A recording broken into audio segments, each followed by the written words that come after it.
आनंद कंद भगवान श्री कृष्णचंद्र महाराज की जय। कार्तिक मास के 20वें दिवस की कथा। राजा पृथु ने कहा, हे देवर्षि, इसके पश्चात युद्ध में क्या हुआ तथा वह दैत्य कैसे मरा? कृपा कर अब उस अद्भुत कथा को मुझे कहिए। देवर्षि नारद जी बोले, जब गिरिजा वहाँ से अदृश्य हो गईं और गंधर्वी माया भी विलीन हो गई, तब भगवान वृषध्वज चैतन्य हो गए। उन्होंने लौकिकता व्यस्त करते हुए बड़ा क्रोध किया। फिर भगवान शंकर जलंधर से युद्ध करने लगे। जलंधर शंकर भगवान के बाणों को काटने लगा, परंतु जब काट ना सका तो उसने माया की पार्वती बनाकर अपने रथ पर बांध ली, जो शुंभ निशुंभ द्वारा विद्यमान थीं और विलाप कर रही थीं। तब अपनी प्रिय पार्वती को इस प्रकार कष्ट में पड़ा देखकर लौकिक लीला दिखाते हुए भगवान शंकर जी प्रकृत जनों की तरह व्याकुल हो गए और उन्होंने अग्निपुंज की तरह भयंकर रौद्र रूप धारण कर लिया। अब उनके रौद्र रूप को देखकर कोई भी दैत्य उनके सामने खड़ा होने में समर्थ ना हो सका और सब भागने छिपने लगे। यहाँ तक कि शुंभ निशुंभ भी युद्ध में स्थित होने को सामर्थ्य ना हो सके। जलंधर की सारी माया क्षण मात्र में नष्ट हो गई।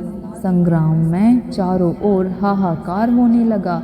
शिवजी ने उन भागते हुए शुंभ और निशुंभ को श्राप देकर बड़ी धिक्कार दी और उनसे कहा, तुम दोनों बड़े दुष्ट हो, तुमने मेरा बड़ा अपराध किया है। तुम पार्वती को मारते थे और अब युद्ध से भागते हो। भागते को मारना पाप है, इससे अब मैं तुम्हें नहीं मारूंगा, परंतु गौरी तुम्हें अवश्य मारेगी। शिवजी के ऐसा कहने पर समुद्रपुत्र जलंधर क्रोध में अग्नि के समान प्रज्वलित हो गया। उसने शिवजी पर घोर बाण वर्षा कर पृथ्वी पर अंधकार कर दिया।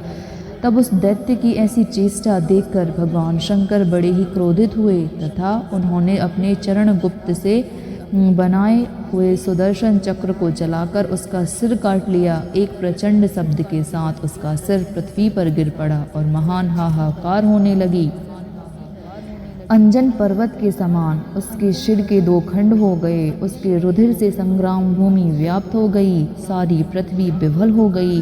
शिव आज्ञा से उसका रक्त और मांस महागौरव में जाकर रक्त का कुंड हो गया तथा उसके शरीर का तेज निकलकर शंकर जी के शरीर में वैसे ही प्रवेश कर गया जैसे कि वृंदा का तेज गौरी माँ के शरीर में प्रविष्ट हुआ था।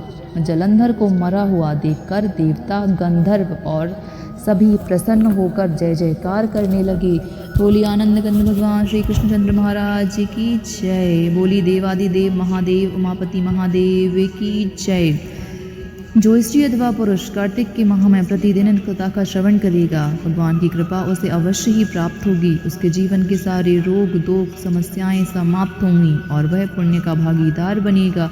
वीडियो को अधिक शेयर कीजिए ताकि अधिक लोग इसका लाभ ले सकें और कार्तिक की कथा का श्रवण करके पुण्य के भागीदार बन सकें। वीडियो को शेयर कीजिए, लाइक कीजिए, कमेंट्स कीजिए और चैनल को ज़रूर से ज़रूर सब्सक्राइब कर दीजिएगा।